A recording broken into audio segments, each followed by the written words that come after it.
Hi guys, welcome to my YouTube channel SG lab tech. आज के topic में हम ब्लड ग्लूकोज टेस्ट को लैब में कैसे परफॉर्म किया जाता है इसके बारे में जानेंगे और इसे पूरा एक्सप्लेन किया गया है। तो वीडियो को पूरा अंत तक देखें और चैनल को लाइक शेयर सब्सक्राइब करना बिल्कुल ना भूलें। और वीडियो पसंद आए तो कमेंट करें और कोई भी क्वेरी हो तो ज़रूर बताएँ। तो सबसे पहले हम सिनॉप्सिस देखेंगे। सिनॉप्सिस यानी कि जो हम इस वीडियो में पढ़ने वाले हैं उनके बारे में देखेंगे। तो सबसे पहले हम डिस्कस करेंगे इंट्रोडक्शन कि ये क्यों किया जाता है, ये टेस्ट क्यों किया जाता है। Clinical significance, name of method, principle and procedure, normal range, calculation, इन सबको देखेंगे। तो सबसे पहले हम देखते हैं इंट्रोडक्शन। इस टेस्ट से हम क्या क्या डिटरमाइन करते हैं, ये टेस्ट हम किस लिए करते हैं। तो इस टेस्ट से हम diabetes mellitus, carbohydrate metabolism, keto acidosis, hyperglycaemia and hypoglycaemia, इन सबको डिटरमाइन करते हैं। तो सबसे पहले हम देखेंगे क्लिनिकल सिग्निफिकेंस, यानी कि किन किन कंडीशंस में ग्लूकोज का लेवल इंक्रीज़ होता है, किन किन कंडीशंस में ग्लूकोज का लेवल डिक्रीज़ होता है। तो सबसे पहले देखेंगे इंक्रीज लेवल ऑफ ग्लूकोज, यानी कि हाइपरग्लाइसीमिया की कंडीशन क्या क्या होती हैं। तो डायबिटीज़ मेलाइटस, पैंक्रियाटाइटिस, हाइपरपिट्यूटरिज्म, हाइपरथायरॉयडिज्म, इन सब कंडीशंस में ग्लूकोज का लेवल इंक्रीज़ होता है। अब देखेंगे डिक्रीज लेवल ऑफ ग्लूकोज, यानी कि हाइपोग्लाइसीमिया की condition, insulinoma, hypothyroidism, hypopituitarism, overdose of insulin से भी ग्लूकोज का लेवल डिक्रीज होता है। तो ये सब थी हाइपोग्लाइसीमिया की कंडीशन। उसके बाद हम देखेंगे कि हम लैब में इस टेस्ट को किस मेथड से परफॉर्म करते हैं। तो नेम ऑफ मेथड गॉडफोर्ड एंजाइमेटिक मेथड, और इसे ग्लूकोज ऑक्सीडेज परऑक्सीडेज भी मेथड भी कहते हैं। एग्ज़ाम में पूछ सकते हैं एंजाइमेटिक मेथड, गॉडफोर्ड मेथड, ये अलग अलग नाम से पूछ सकते हैं। ग्लूकोज ऑक्सीडेज परऑक्सीडेज मेथड भी बोल सकते हैं। देन उसके बाद हम देखते हैं प्रिंसिपल एंड प्रोसीजर। तो सबसे पहले प्रिंसिपल, तो aldehyde group of glucose is oxidised by glucose oxidase and forms gluconic acid and peroxide. तो ग्लूकोज का जो एल्डिहाइड ग्रुप होता है वो ग्लूकोज ऑक्सीडेज के द्वारा ऑक्सीडाइज होकर ग्लूकोनिक एसिड एंड परऑक्साइड बनाता है। Then peroxide give 2 water molecules and oxygen by peroxidase. तो ये जो परऑक्साइड जो होता है वो परऑक्सीडेज की मदद से 2 वाटर मॉलिक्यूल्स एंड ऑक्सीजन में टूटता है। फिर ये ऑक्सीजन जो होती है, oxygen reacts with 4 amino antipyrine in the presence of phenol give pink colour compound.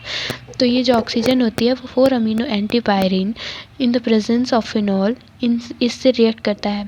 Oxygen 4 amino antipyrine से रिएक्ट करती है फिनॉल की प्रेजेंस में और पिंक कलर का कंपाउंड देती है। इस पिंक कलर कंपाउंड की इंटेंसिटी को हम 530 नैनोमीटर ग्रीन फिल्टर पे कैलोरीमीटर में मेज़र करते हैं।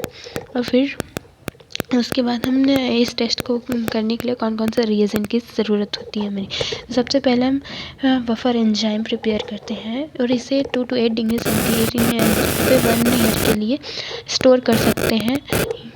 उसके बाद 2 to 8 डिग्री सेंटीग्रेड पे ये स्टेबल होता है।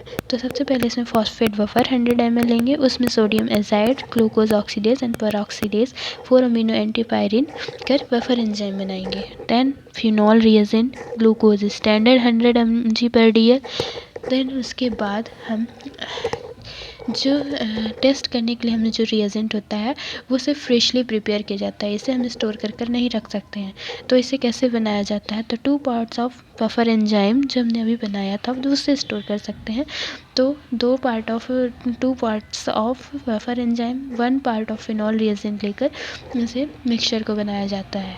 फिर सैंपल हम सीरम फ्लोराइड वायल लेंगे। तो सबसे पहले ब्लड लेंगे हम फ्लोराइड वायल में, तो फिर उसे सेंट्रीफ्यूज़ करेंगे। सेंट्रीफ्यूज़ करने के बाद उसमें से सीरम निकाल जाता है। तो ब्लड हम फ्लोराइड वायल में ही क्यों लेंगे, तो फ्लोराइड वायल में इसलिए सैंपल लेंगे क्योंकि फ्लोराइड वायल जो होती है वो ग्लाइकोलिसिस को प्रिवेंट कराती है, इसलिए हम सीरम फ्लोराइड वायल में लेते हैं। देन उसके बाद हम प्रोसीजर देख लेते हैं। तो सबसे पहले हम 3 ग्लास ट्यूब्स लेंगे, क्लीन एंड ड्राई। उसके बाद उसमें ब्लैंक, टेस्ट एंड स्टैंडर्ड से लेवल करेंगे। देन उसके बाद तीनों टेस्ट ट्यूब्स में रिएजेंट 1 ml यानी कि 1000 माइक्रोलीटर सभी में सैंपल लेंगे। उसके बाद हम distil water, DW means distil water. Distil water जो होता है ब्लैंक में 10 माइक्रोलीटर यानी कि 0.01 ml लेंगे। उसके बाद ग्लूकोज स्टैंडर्ड में लेंगे और 0.01 ml। इसे ब्लैंक और टेस्ट में नहीं लेना है। उसके बाद हम सैंपल जो होता है वो सिर्फ टेस्ट में लेंगे, यानी कि टेस्ट में हम 0.01 ml सैंपल लेंगे और स्टैंडर्ड और ब्लैंक पे नहीं लेंगे। उसके बाद तीनों ट्यूब्स को सेपरेटली मिक्स कर लेंगे और 10 मिनट्स के लिए रूम टेम्परेचर पे यानी कि 37 डिग्री सेल्सियस पर 10 मिनट के लिए इंक्यूबेट करेंगे। 10 मिनट के बाद जो कलर की इंटेंसिटी है उसे 530 नैनोमीटर पे ग्रीन फिल्टर पे कैलोरीमीटर में मेज़र कर लेंगे। देन उसके बाद मेज़र करने के बाद सबसे पहले हम नॉर्मल रेंज देख लेते हैं। तो फास्टिंग शुगर यानी कि खाने से पहले जो हम शुगर टेस्ट करते हैं उसे फास्टिंग शुगर कहते हैं। इसकी नॉर्मल वैल्यू जो होती है 70 to 100 मिलीग्राम पर DL होती है।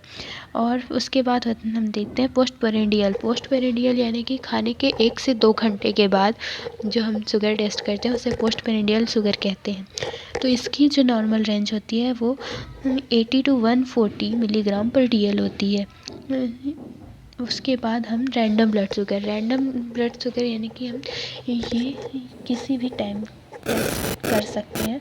तो रैंडम ब्लड शुगर की नॉर्मल रेंज जो होती है वो 70 to 140 मिलीग्राम पर डेसीलीटर होती है। देन उसके बाद हम देख लेते हैं, ये सारे रीडिंग लेने के बाद हम कैलकुलेशन कर लेंगे। तो ग्लूकोज ये हम मिलीग्राम पर DL में होता है, ये मिलीग्राम पर डेसीलीटर में होता है। तो ऑप्टिकल डेंसिटी ऑफ टेस्ट ये हम कैलोरीमीटर से निकालेंगे उस upon optical density of standard and glucose standard 100 milligram पर डेसीलीटर होता है, जिसकी जगह हम 100 कर सकते हैं। देन उसके बाद हम रिज़ल्ट को कैलकुलेट कर लेंगे और इससे आपके ब्लड ग्लूकोज की नॉर्मल रेंज पता चल जाएगी। फिर से ब्लड ग्लूकोज की रेंज पता चल जाएगी। फिर इससे हम चेक कर सकते हैं कि नॉर्मल है, बढ़ी हुई है या घटी हुई है। Thank you for watching the video and video पसंद आई हो तो लाइक शेयर सब्सक्राइब से करना बिल्कुल ना भूलें और कमेंट करके ज़रूर बताएं कि वीडियो कैसी थी। और अगर कोई क्वेरी हो तो ज़रूर बताएं, हम उसे ज़रूर क्लियर करेंगे।